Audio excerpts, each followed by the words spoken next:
우리가 인생을 살다 보면요, 내가 원하지 않았지만 언젠가는 흩어져야만 하는 시간들이 있는 것 같습니다. 어떤 분들에게는 이것이 갑작스러운 이사일 수도 있고, 어떤 분들에게는 이직이나 발령일 수도 있을 것 같습니다. 또 어떤 분들에겐 오래 붙잡고 있었던 관계가 무너지는 시간일 수도 있습니다. 어떤 시간이든지 간에 이런 흩어지는 시간을 만나면 우리 마음이 되게 불편합니다. 그리고 마음이 좀 무거워지는 것들을 느끼게 됩니다. 우리는 그런 때에 어떻게 보통 반응을 하나요? 여러분들은 그런 순간이 찾아오면 여러분 의도하지 않았지만 그런 흩어짐의 시간들이 여러분에게 생기면 여러분은 어떻게 질문을 하게 되시나요? 많은 사람들이 이런 의도치 않은 상황 가운데 놓이게 되면 첫 번째로 하는 질문이 바로 이거라고 생각이 됩니다.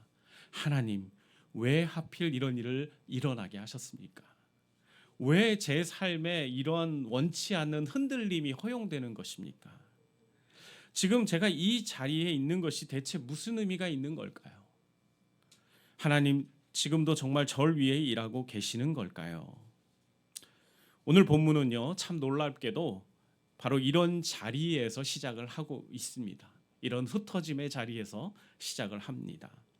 이 이야기는 축제의 분위기 속에서 시작된 이야기가 아니에요. 막 즐겁고 신나고 뭔가 비전이 보이고 미래가 보이는 상황에서 시작된 이야기가 아닙니다. 부흥의 환호 속에서 시작되지도 않았고 성경적인 사역복으로 시작하지도 않았죠. 오늘 본문의 19절 말씀은 이렇게 시작하고 있습니다. 그때에 스데반의 일로 일어난 환란으로 말미암아, 뭘로 말미암아요? 환란으로 말미암아 흩어진 자들이라고 시작되고 있습니다. 얼마나 무거운 시작입니까? 왜 이렇게 이 말씀을 시작하고 있을까요?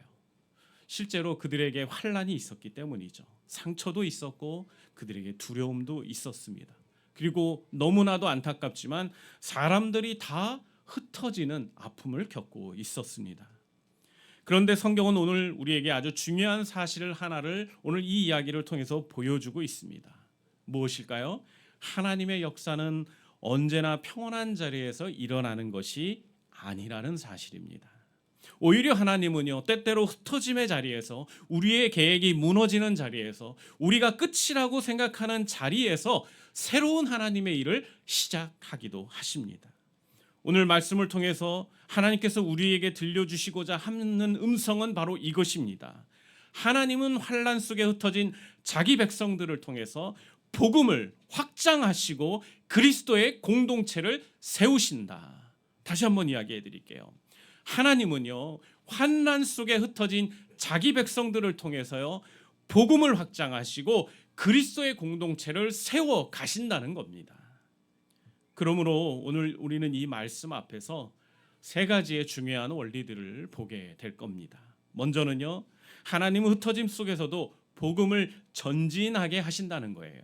뿐만 아니라 하나님은 주의 손으로 사람들을 주께로 돌아오게 하시는 일을 하십니다. 또한 하나님은 말씀으로 그리스도의 공동체를 든든하게 세워가시는 일들을 우리에게 보여주고 있습니다. 오늘 이 말씀을 통해 우리 각자의 흩어짐의 시간들을 통해서 이제 새롭게 해석할 수 있는 용기를 가지게 되기를 바랍니다. 그리고 단지 힘내야지가 아니라 하나님의 손을 붙잡고 신뢰하며 주와 함께 머물기로 결단하는 그런 은혜가 우리 가운데 오늘 임하게 되기를 진심으로 소원합니다. 오늘 본문 말씀의 19절 말씀을 여러분 한번 다시 보시길 바랍니다.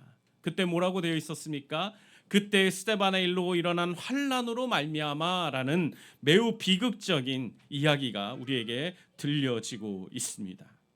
스데반의 순교 이후 예루살렘 교회는 아주 큰 박해가 일어났습니다. 성도들은요, 안전하게 그곳에 머물 수가 없었습니다. 그래서 흩어질 수밖에 없었어요. 그 박해와 피해, 핍박을 피해서 그들은 흩어져야만 했던 것입니다. 그걸 원하는 사람은 없었습니다. 예루살렘 교회에서 예수 그리스도의 그 부활한 무덤을 바라보면서 그들은 계속해서 그곳에서 하나님을 찬양하고 예배하고 싶었어요. 하지만 이 핍박으로 말미암아 그들은 어쩔 수 없이 타의에 의해서 흩어짐을 당해야만 했던 것입니다. 여기서 우리는 질문을 하나 던지게 되죠. 하나님의 백성이 이렇게 흔들리는데 하나님의 사역도 멈추게 되는 것인가? 우리가 원치 않는 흩어짐을 당했는데 그럼 하나님의 일들은 이제 중지되는 것인가? 하나님의 사람이 고난 당하는데 복음도 함께 위축되는 상황인 건가? 라는 질문을 하게 됩니다. 우리 생각에는요, 꼭 그럴 것만 같습니다. 핍박이 이루어지고 흩어지면 안 좋은 거잖아요. 그러니까 하나님의 사역이든 교회든 위축될 수밖에 없고 그 사역은 중지될 수밖에 없다고 생각됩니다. 사람들도 흔들리면, 핍박이 있으면 믿음이 흔들리고 공동체가 흔들리면 우리의 선교에 대한 사명도 멈추는 게 우리의 연약한 인간의 모습이잖아요. 그러니 당연히 오늘 사도행전에 나오는 이 예루살렘 교회 성도들도 그래야만 한다고 우리는 생각이 된다는 거죠. 그런데 오늘 본문의 이야기를 우리가 곰곰이 묵상하고 읽어보면 우리의 예상을 완전히 벗어난다는 것을 우리는 알 수가 있습니다. 오늘 본문에 흩어진 사람들은요, 어디를 가든지 그냥 살아남기에 급급했던 것이 아닙니다. 그들은요, 어디로 가든지 예수 그리스도의 사랑과 복음을 전하는데 그들의 모든 것을 드렸습니다. 오늘 19절 말씀에 이렇게 되어 있죠. 유대인들에게만 말씀을 전하고 있었다. 이 말은 유대인들에게 찾아가서, 유대인 사람들이 찾아가서 말씀을 전했다는 거예요. 왜 그랬을까요? 첫 번째는 언어적인 이유가 있겠죠. 유대인들이니까 복음을 전하기가 훨씬 쉬웠던 거죠. 그리고 자신들의 동족이고 그리고 하나님에 대해서 알고 있었기 때문에 그 이스라엘의 구원의 역사 가운데 하나님이 약속해 주신 그 메시아가 성취된 사건이기 때문에 유대인들에게 먼저 그들이 복음을 전해 주었던 것입니다. 저는 이 부분을 보면서 이 흩어진 성도들이 여전히 복음을 위해서 수고하고 두려움 속에서도 담대히 복음을 전하는 모습에 우리 성도들이 큰 도전을 받아야 된다고 믿습니다. 우리도 어디를 가든지 어디에 있든 간에 복음을 전하는 것이 우리에게 있어서 가장 중요한 가치고 사명이 되어야 하는 것입니다. 그리고 한 가지 더 우리가 좀 생각해 볼 것은 무엇입니까? 그들이 유대인들에게만 전했다는 것을 꼭 집어서 지금 사도행전을 기록한 누가가 기록해 놓은 것은 의도가 있다는 거예요. 왜 그랬을까요? 그들이 처음에는 유대인들에게만 전했다라는 겁니다. 그러나 그것이 그걸로 끝나지 않고 이제 하나님의 역사로 말미암아 이제 이방인들에게도 복음이 전하는 일들이 일어나기 시작했다는 것을 오늘 성경은 우리에게 말해주고 있습니다. 이것은 굉장히 놀라운 일입니다. 이런 일들이 일어나는 것이 결코 쉬운 일이 아닙니다. 사람들은 핍박과 어려움을 처하면요, 위축되게 돼 있어요. 당연히 자기가 해야 되는 일들을 잊어버리고 자기 자신을 보호하기 위해서 더 많은 에너지를 쓰게 돼 있다는 겁니다. 그런데 그들은 그런 것들을 넘어서서 다른 사람들에게 복음을 전하는 것을 너무나 기쁨으로 감당을 했다는 사실입니다. 이 얼마나 감사하고 놀라운 일입니까? 우리도 그럴 수 있었으면 좋겠습니다. 오늘 이 말씀을 듣는 우리 성도들에게 우리 주님이 그렇게 도전하고 주신다고 믿습니다. 네가 지금 어떤 상황 가운데 있느냐? 그러나 그 상황 가운데서 네가 잃지 않아야 되는 것이 있는데 그것은 바로 이 하나님의 영광스러운 복음을 다른 누군가에게 전해야 된다라고 말씀하고 계시는 것입니다. 오늘 본문의 20절을 보면 이제 놀라운 전환이 일어나는 것을 볼 수가 있습니다. 20절의 내용이 이렇죠. 그중에 구브레와 그레네스 몇 사람이 안디옥에 이르러 헬라인들에게도 이방인들에게도 말하여 주 예수를 전파했다라고 기록하고 있습니다. 이것은 단순히 전도 대상이 좀 넓어졌다는 의미가 아닙니다. 복음이 이제 유대인의 경계를 넘어서서 이방 세계로 흘러가기 시작했다는 매우 역사적인 선언인 것입니다. 이 장면은 사도행전 전체 흐름에서 그리고 신약성경 전체에서 매우 중요한 순간인 것입니다. 하나님은 박해로 흩어진 백성들을 통해 복음을 새로운 자리로 복음을 확장시켜가고 계시는 것입니다.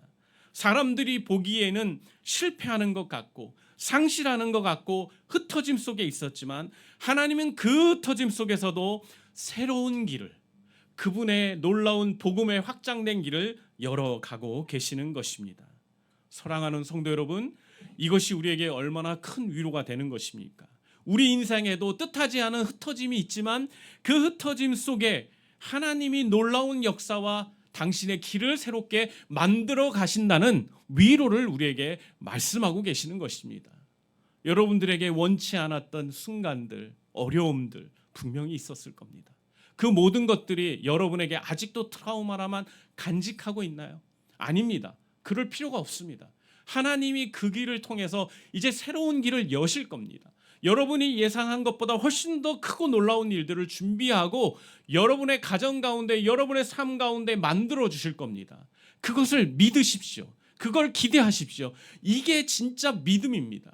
믿음이라는 것은 하나님이 나를 구원했다는 걸 믿는 게 그 믿음의 본질이 아닙니다. 그 믿음은 하나님이 나의 주인이 되시고 하나님이 내 인생을 다스리고 책임지신다는 사실을 모든 삶의 정 영역에서 인정하는 것이 믿음인 것입니다. 그러기에 사랑하는 성도 여러분들, 우리들에게 흩어짐의 시간이 있거나 우리가 의도하지 않았던 어려움들이 있을 때 그 순간에도 하나님이 일하실 것을 믿음으로 기대하는 하나님의 귀한 백성들 모두가 되길 주님의 이름으로 축복합니다. 아멘. 여기 오늘 이 이야기를 보면서 우리가 한번 좀 더 묵상해 보길 원하는 내용이 있습니다. 오늘 본문의 21절을 내용을 우리 한번 같이 읽어보길 원하는데요.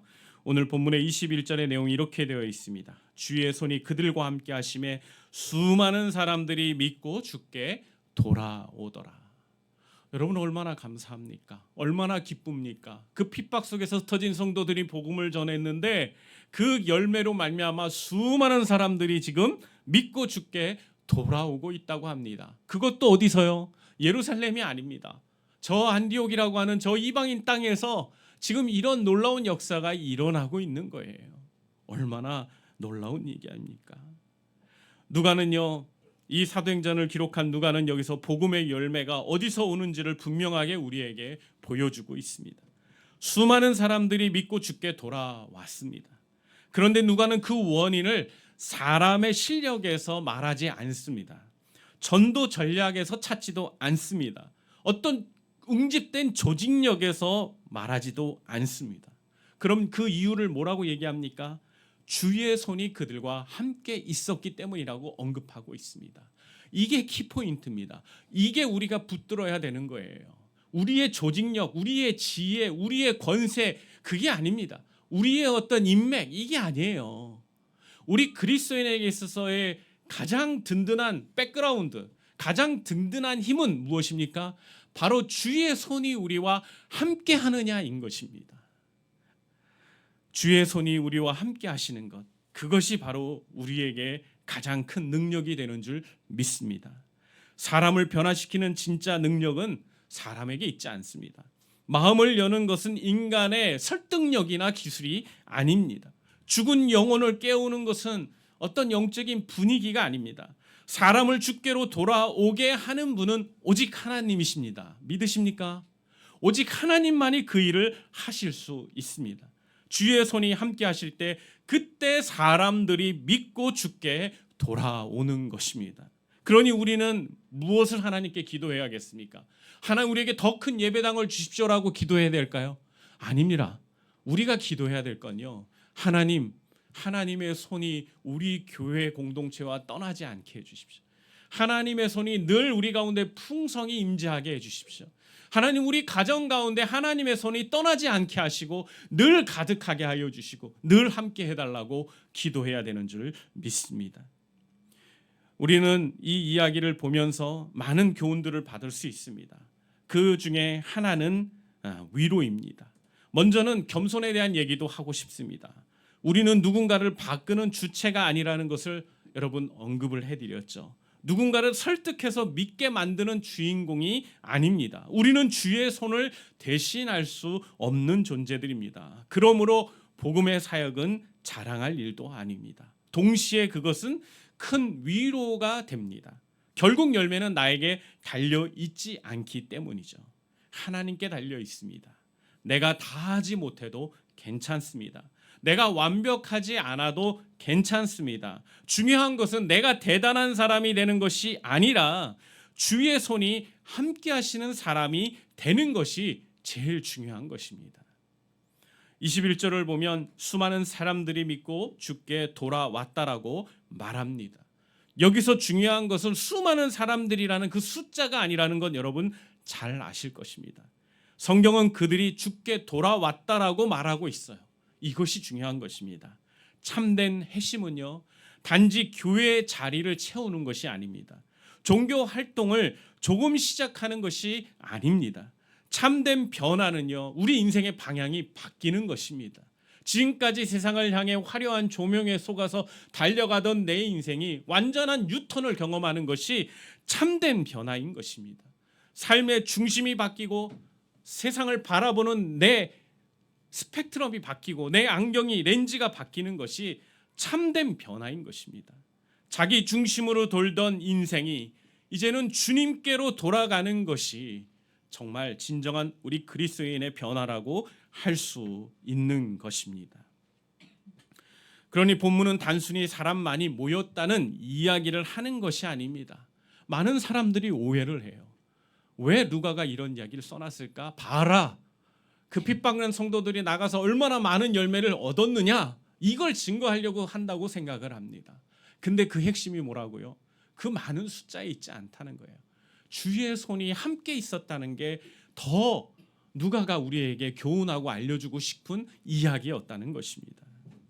오늘 본문의 이제 이야기는 예루살렘의 교회에 들렸다가 이제 바나바가 안디옥으로 보내지는 사건을 이야기하고 있습니다. 그가 23절에 보면 그가 이르러 하나님의 은혜를 보고 기뻐했다고 기록하고 있어요. 왜냐하면 안디옥에 있는 그 교회 공동체 수많은 사람들이 다들 복음의 충만함을 경험하며 많은 사람들을 주께로 인도하기 위해 최선을 다하고 있었기 때문입니다. 저는 바나바가 이 안디옥에 와서 가장 먼저 이러한 광경을 보면서 기뻐하고 감사한 것에 대해서 의미 있게 생각합니다. 왜냐하면 그는 성숙한 사람이기 때문입니다. 성숙한 사람들은요, 어떤 현상과 어떤 모습들을 바라볼 때 늘 은혜를 바라보게 돼 있습니다. 그런데 육신적인 사람들은요, 늘 어떤 새로운 환경 가운데 놓이게 되고 뭔가를 바라볼 때 늘 부족한 것을 보게 됩니다. 그리고 비판적인 것들을 바라보게 되고 늘 틀린 것을 찾으려고 애를 쓰게 됩니다. 여러분, 사실 바나바가요, 예루살렘 교회의 영적인 리더였고 사도는 아니었지만 그 누구보다도 선한 영역을 가지고 많은 그 예루살렘 교회 성도들이 존경했던 사람입니다. 그러기에 그가 와서 봤을 때 이제 갓 시작한 이방인 교회가, 안디옥 교회가 얼마나 성에 안 찼겠습니까? 그동안 봐왔던 교회와 비교하면 이 교회는 교회도 아닌 겁니다. 너무 부족해 보이는 거예요. 열정으로만 가득 차 있는 교회기에 어떻게 보면 교회라고 하기엔 너무 부족한 모습들이 많이 있었을 겁니다. 그거 가지고 바나바가 충분히 비판하고 판단하고 가르치려고 했을 거라고 생각합니다. 그런데 바나바는요, 그런 사람이 아니라는 것을 이야기하고 있어요. 이것이 저는 우리 그리스도인들이 좀 주목해서 볼 필요가 있는 부분이라고 생각을 합니다. 바나바는 사람들의 모든 것이 완성되었다고 본 것이 아닙니다. 부족한 것도 있었을 것입니다. 이방인 교회였으니까 낯설고 미숙하고 자기와 안 맞는 부분도 분명히 있었을 것입니다. 그런데도 그는 먼저 하나님이 여기서 일하고 계시는 그 광경을 보면서 그는 기뻐하고 감사하며 만족했습니다. 오늘 우리에게도 이런 눈이 필요합니다. 가정 안에서도 그렇습니다. 우리가 자녀를 볼 때, 배우자들을 볼 때 우리는 부족한 점부터 보기가 쉽습니다. 그래서 우리의 반응은요, 굉장히 신경질적이 될 수도 있고 자꾸 날카롭게 칼날을 들이맬 수가 있습니다. 가정뿐만이 아니죠. 교회에서도 그렇습니다. 사람들을 볼 때, 어떤 교회에서 이루어지는 사역을 볼 때 우리의 많은 문제점들, 부족함들을 볼 수도 있습니다. 그러나 여러분이 정말 하나님의 사람들이고 성숙한 그리스도인이라면요, 먼저 하나님의 역사를 볼 줄 알아야 합니다. 하나님의 은혜를 볼 줄 알아야 합니다. 아직 완전하지는 않지만 이곳에서 하나님이 일하고 계시는구나. 아직 어설프지만 하나님이 이 교회를, 이 성도들을 터치하고 계시는구나. 아직 부족하지만 여기에도 하나님의 은혜가 있구나. 그런 눈들이 우리 교회 공동체를 살리는 것입니다. 그런 눈들을 가지고 있는 아버지와 어머니들이 자녀를 살리는 것입니다. 바나바는 이런 상황들 가운데 기뻐할 뿐만 아니라 또 그는 멈추지 않고 새로운 선택을 하게 됩니다. 그가 어떤 선택을 했다고 오늘 성경에 나오고 있나요? 그가 바울을 찾으러 갑니다. 바나바는 사울 사람들에게 더 열심히 해라라고 먼저 말하지 않았습니다. 더 바쁘게 움직이십시오. 더 많은 일을 벌려보십시오라고도 하지 않았습니다. 그는 오로지 주와 함께 머물러 있으십시오라고 권면하고 있습니다. 이 흩어짐의 시대에도 너무나 이 내용이 중요합니다. 환경은 계속 변할 수 있고 관계도 흔들릴 수 있습니다. 우리의 감정도 늘 똑같지 않습니다. 순간순간 얼마나 많이 바뀌는 게 우리의 감정입니까? 좋을 때도 있지만 금방 푹 다운돼 가지고 우울해질 수도 있습니다. 그러니 가장 중요한 것은 우리가 어떤 큰 일을 하느냐, 얼마나 열심히 사느냐가 아닙니다. 하나님과 함께 머물 수 있는 사람, 하나님과 동행하는 그런 인생이 되는 것이 너무나 중요한 것입니다. 기도 안에 머무는 것, 말씀 앞에 머무는 것, 주님의 시선 아래 머물러 있는 것, 그것은 우리 그리스도인의 가장 중요한 목표가 되어야 하는 것입니다. 여러분에게 한 가지 이야기 드리고 싶은 것도 있습니다. 신앙은요, 우리의 감정으로 유지되지 않습니다. 우리의 기분이 좋다고 그것이 늘 텐션이 유지되지 않습니다. 하루는 뜨거웠다가도 하루는 또 완전히 바닥을 칠 때가 분명히 있습니다. 그래서 우리의 마음의 중심을 늘 주님께 둬야 하는 겁니다. 내 감정이 아닙니다. 내 논리적 사고가 아닙니다. 내 이성이 아닙니다.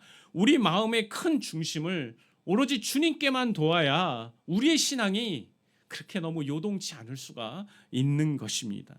무엇보다도 흔들려도 다시 회복 탄력성을 가지고 다시 주님께로 돌아올 수 있는 그 모든 원인이 바로 우리가 얼마나 우리의 마음의 중심과 가치관의 중심을 하나님께 두고 있느냐에 달려 있는 것입니다. 하나님은 우리가 놀라운 일들을 감당하기보다 하나님과 함께 머물고 하나님과 함께 동행하는 삶을 살게 되기를 더 기뻐하신다는 사실을 여러분 잊지 마시기를 바랍니다. 그리고 아까 이야기하려고 했던 이야기를 이제 좀 해보기를 원합니다. 여러분, 바나바가 누구를 데리러 갔다고요? 사울을 찾으러 갔습니다. 25절과 26절을 보면 이렇게 되어 있죠. 바나바가 사울을 찾으러 다소에 가서 만남에 안디옥에 데리고 와서 둘이 교회 1년간 모여 있어 큰 무리를 가르쳤다라고 말하고 있습니다. 여기서 우리는 아주 중요한 사실을 볼 수 있습니다. 안디옥에서 사람들이 돌아오고 은혜가 나타났습니다. 그런데 바나바는 거기서 멈추지 않았죠. 그는 사울을 찾으러 갔습니다. 왜 갔을까요? 우리가 생각할 때는 바나바가 뭔가 의도가 있어서 분명히 목적이 있어서 사울을 찾아간 것을 짐작할 수는 있죠.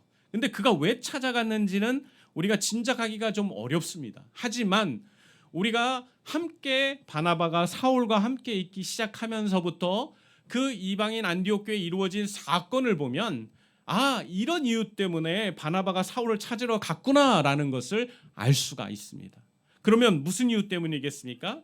바로 교회를, 성도들을 말씀으로 세우기 위해서 바나바가 사울을 데리러 갔던 것입니다. 여러분, 사람들이 모이는 것도 중요합니다. 은혜를 경험하는 것도 중요합니다. 그러나 그것만으로는 충분하지 않습니다. 그 다음에는요, 하나님의 말씀의 가르침이 우리에게 있어야 합니다. 지속적인 가르침이 있을 때 우리가 그리스도인으로서 온전히 변화되고 성장될 수가 있는 것입니다. 본문은 그들이 1년간이나 이 이방인 교회를 가르쳤다라고 이야기하고 있습니다. 1년 동안이나 머물면서 가르쳤다고 해요. 사실 여러분이 바울의 전도 여행 이야기를 들어보면 바울이 1년씩이나 한 거처에 머물면서 말씀을 전한 적이 많지 않습니다. 그런데 오늘 이 교회에서 바나바와 사울은요, 아예 마음에 작정을 한 것처럼 오랜 시간을 이 교회 성도들을 위해서 투자하고 이 성도들에게 하나님의 말씀을 가르치는 열정을 다 바쳤습니다. 왜 그랬을까요? 사람이 쉽게 변하지 않기 때문입니다. 사람들이 하루아침에 그리스도인답게 변하지 않기 때문인 거죠. 구원의 기쁨은 유효기간이 있습니다. 일반적으로 많은 목회자들이 이렇게 얘기합니다. 3년 이상 가기가 참 어렵다라고 이야기해요. 그런데 하나님의 말씀을 배우면 그 3년이 30년이 되더라는 거죠.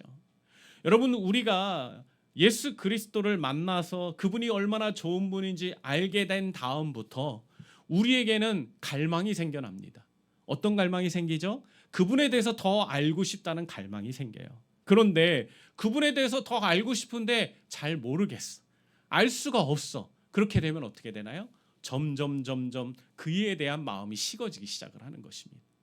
아마 바나바와 사울도 그걸 너무나 잘 알고 있었기 때문에 이 안디옥 교회를 말씀 안에서 든든히 세우기 위해서 그렇게 오랜 시간을 투자하면서 이 말씀을 전하고 가르쳤던 것이라고 생각이 됩니다. 오늘날 많은 교회 성도들에게도 이런 말씀의 은혜가 집중하는 시간들이 필요합니다.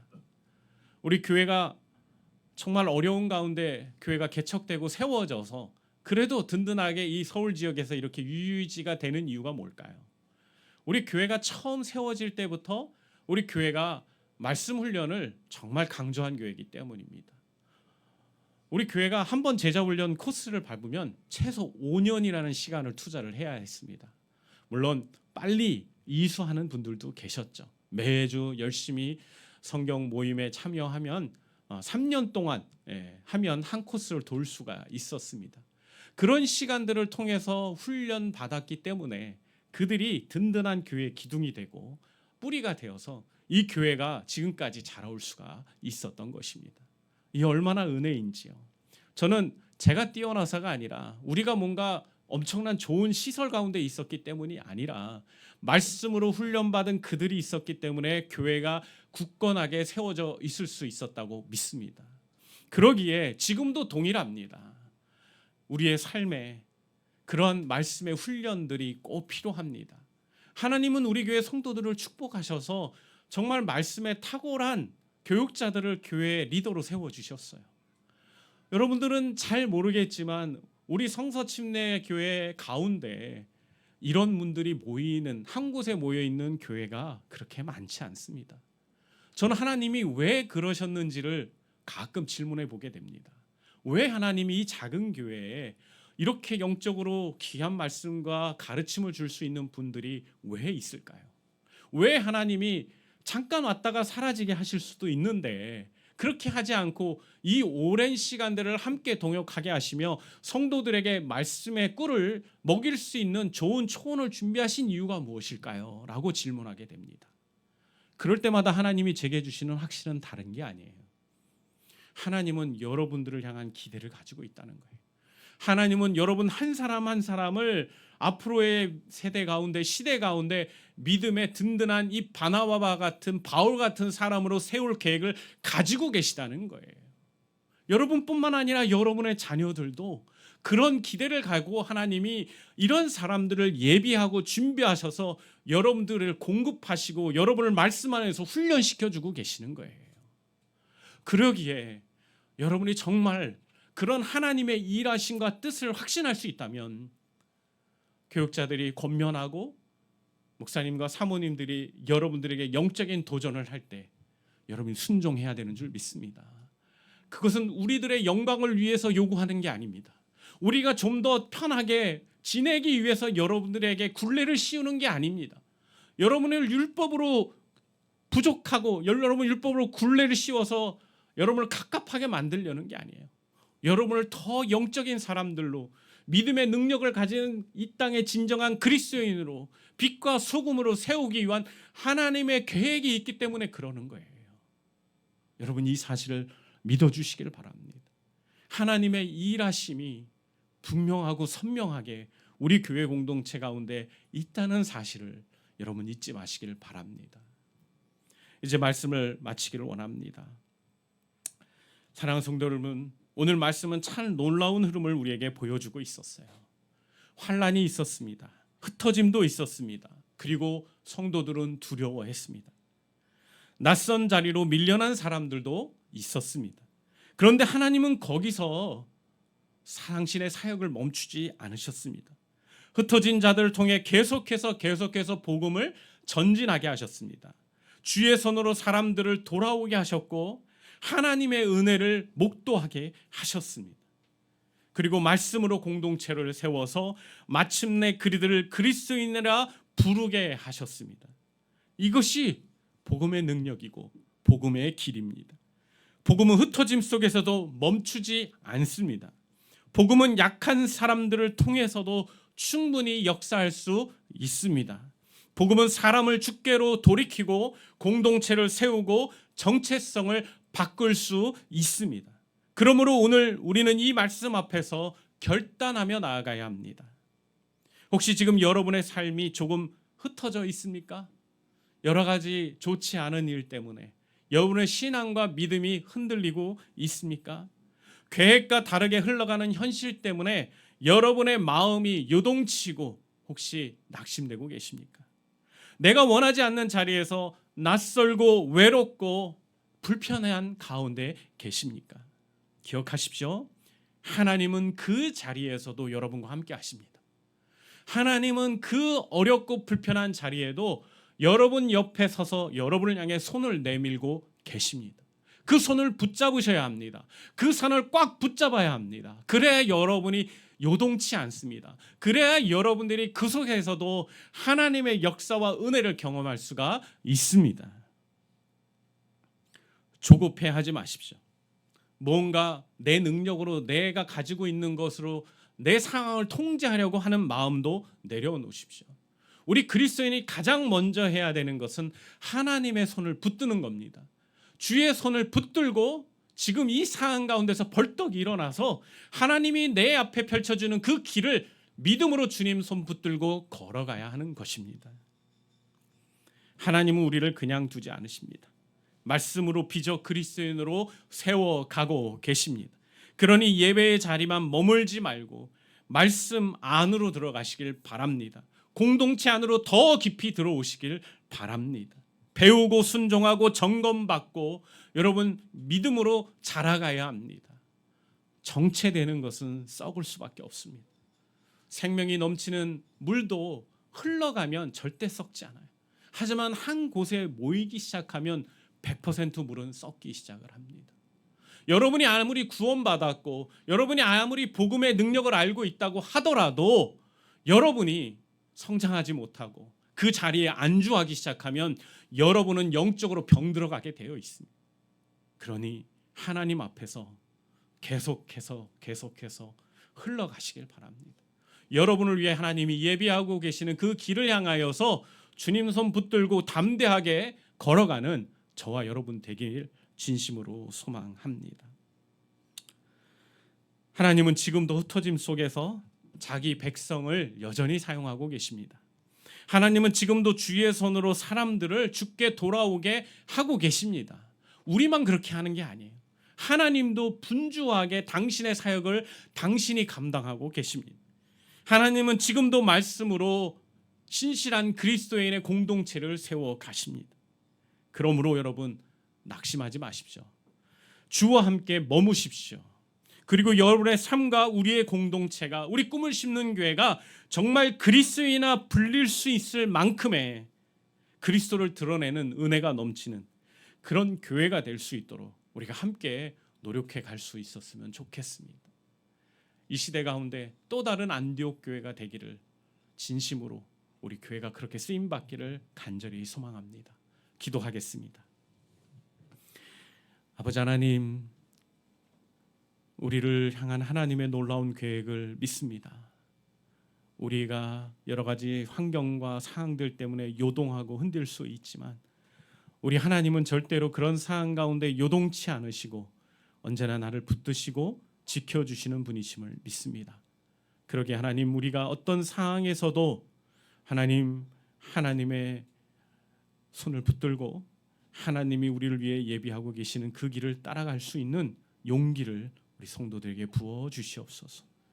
우리의 나약하고 연약한 모든 모습들 주의 십자가 등 뒤로 던져주시고 온전히 주님이 나의 주인이 되고 주님이 나의 삶의 최고의 목표가 되고 그리고 내 진정한 비전과 꿈이 되게 도와주시옵소서. 우리를 구원하시고 우리를 향해 놀라운 계획을 가지고 계신 그 하나님의 계획이 바로 오늘 이 예배를 통하여 시작될 것을 믿으며 우리 주 예수 그리스도의 이름으로 기도합니다. 아멘.